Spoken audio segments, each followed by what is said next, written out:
Because నాకు మొదటి నుంచి లైఫ్లో పోలీస్ అవ్వాలి, సివిల్ సర్వీసెస్కి వెళ్ళాలని ఒక మోటో ఉండింది. అది కుదరలేదు. ఫ్యామిలీ వైజ్ మా పేరెంట్స్ నుంచి we had 100% support. What about your life partner? తను వచ్చింది లైఫ్లోకి, ఏ రోజు ఇది కావాలి అది కావాలని నన్ను క్వశ్చన్ చేయలేదు. ఆ రోజుల్లో నాకు తెలిసి నేను చేసిన ఫస్ట్ మిస్టేక్, ఫస్ట్ టైం లైఫ్లో I saw my dad and mom in tears. Sir, మనకే తెలియకుండా మన ఫోన్ హ్యాక్ అవుతుందా? మనకే తెలియకుండా మన బ్యాంక్ లూటీ అవుతుంది? ఎక్కడ నుంచి ఈ ప్రాబ్లం స్టార్ట్ అయింది అని అంటే,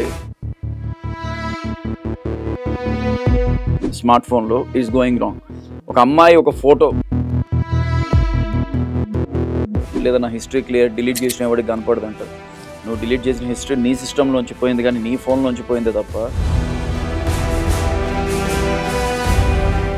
కంపెనీకి తెలియకుండా వాళ్ళ బ్యాక్ ఎండ్లోనే ఆ వెబ్సైట్లోంచి కొన్ని ఆప్షన్స్ మార్క్ చేస్తారు.